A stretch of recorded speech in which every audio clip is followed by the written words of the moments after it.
Caribbean premier league শুরু করেছিলেন এক অনন্য রেকর্ডের হাতছানি নিয়ে। তবে শুরুটা একেবারে নিজের ছায়াতলে ঢাকা ছিলেন সাকিব আল হাসান। প্রথম ম্যাচে ৪৯৮ উইকেট হাতে নিয়ে মাঠে নামলেও কাঙ্ক্ষিত মাইলফলকে পৌঁছাতে পারেননি তিনি। পরের ম্যাচেও ছিল উইকেট শূন্য। অবশেষে অ্যান্টিগা নর্থ সাউন্ডে এসে ফুরাল অপেক্ষার পালা। সেন্ট কিটস অ্যান্ড নেভিস পেট্রিটসের বিপক্ষে বল হাতে নেমেই ইতিহাস গড়লেন বাংলাদেশের এই অলরাউন্ডার। সপ্তম বোলার হিসেবে আক্রমণে আসেন ১৫তম ওভারে। এসেই ফিরিয়ে দেন পাকিস্তানি ব্যাটার মোহাম্মদ রিজওয়ানকে।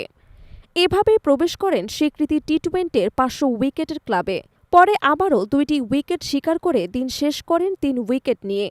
এমন কীর্তি গড়ে সাকিব বিশ্ব ক্রিকেটে লিখলেন নিজের নাম স্বর্ণাক্ষরে। কারণ বিশ্বের মাত্র ৫ জন বোলার পৌঁছেছেন টি-২০তে ৫০০ উইকেটের মাইলফলকে। তবে এক জায়গায় সাকিব একেবারেই অনন্য, কারণ তিনি একমাত্র ক্রিকেটার যিনি একসঙ্গে ৭০০ রান এবং ৫০০ উইকেটের মালিক।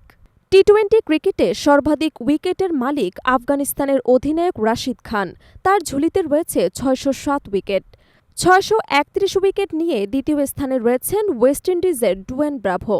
তালিকার তৃতীয় স্থানে আছেন সুনীল নারিন এবং চতুর্থ স্থানে রয়েছে পটুয়া স্পিনার ইমরান তাহির। এবং তাদের পরেই পঞ্চম স্থানে উঠিয়ে এলেন সাকিব আল হাসান, যার ঝুলিতে এখন ৫০০ উইকেট। বল হাতে দুর্দান্ত সাফল্যের পাশাপাশি ব্যাট হাতেও অবদান রাখেন তিনি। তার ৩ উইকেট এবং ২৫ রানের ইনিংসে ভর করেই অ্যান্টিগা অ্যান্ড বারবুডা ফ্যালকনস ৭ উইকেটের বড় জয় পেয়েছে। প্রথমে ব্যাট করে সেন্ট কিটস অ্যান্ড নেভিসের ইনিংস থামে ১৩৩ রানে। জবাবে ২ বল হাতে রেখে লক্ষ্য ছুঁয়ে ফেলে অ্যান্টিগা। এর ম্যাচের মধ্য দিয়ে আবারও প্রমাণ হল কেন সাকিব আল হাসানকে বিশ্বের অন্যতম সেরা অলরাউন্ডার বলা হয়। ক্যারিয়ারের শেষ প্রান্তে গিয়েও তিনি দেখিয়ে দিচ্ছেন তার দক্ষতা, অভিজ্ঞতা এবং ক্রিকেটীয় প্রজ্ঞা। বাংলাদেশের এই সুপারস্টার শুধু দেশ নয়, বিশ্ব ক্রিকেটেও এক অনন্য দৃষ্টান্ত স্থাপন করলেন।